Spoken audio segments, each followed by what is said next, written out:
Sabe aquela discussão do dia a dia? Nem toda briga precisa parar num tribunal. Mas afinal, o que transforma um simples desacordo em um conflito que exige de fato a intervenção de um juiz?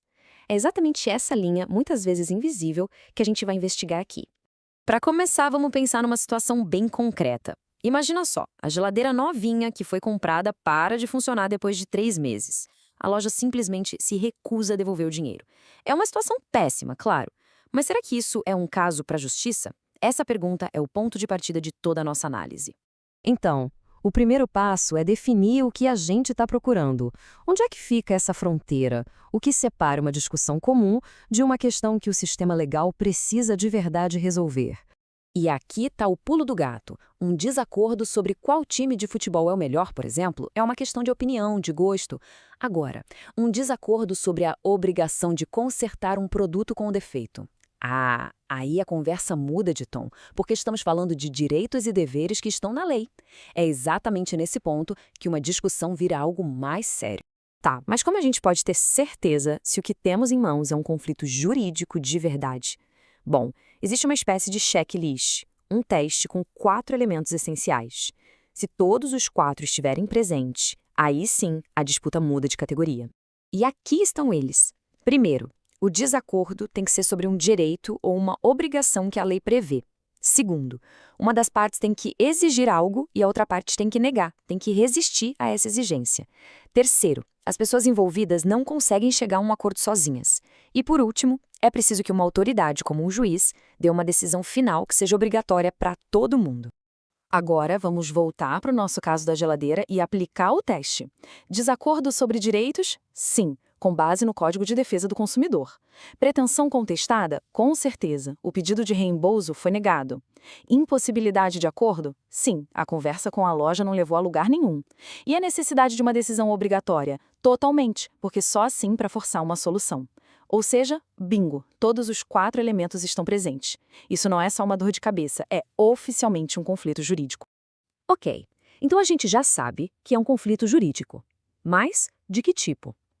Identificar a natureza exata da disputa é o próximo passo. E é fundamental, porque isso define toda a estratégia e os argumentos que vão ser usados para resolver a questão. Existem basicamente 4 tipos. O primeiro tipo é o conflito fático. Aqui, o nome já dá uma pista. A briga é sobre os fatos. Todo mundo até concorda sobre qual é a lei, mas a discussão é sobre o que de fato aconteceu. Cada um conta uma história diferente. Pensa num acidente de trânsito. A lei é clara. Quem avança o sinal vermelho está errado. O problema é que cada motorista jura de pé junto que o sinal estava verde para ele. A briga, então, é sobre um fato. E a solução vem de onde? De provas. Câmeras, testemunhas, perícia, tudo que ajude a reconstruir a verdade. O segundo tipo é o conflito jurídico. Aqui, a situação é o exato oposto. Os fatos são claros, todo mundo concorda com o que aconteceu, a grande briga é para saber qual regra, qual lei deve ser aplicada àquela situação específica. Por exemplo, uma pessoa trabalhou para uma empresa por 10 anos. Esses são os fatos. Mas essa pessoa era uma empregada com direitos trabalhistas ou era uma prestadora de serviços autônoma? A disputa não é sobre a história, mas sobre qual conjunto de regras se aplica a ela, as leis trabalhistas ou as leis de contrato civil.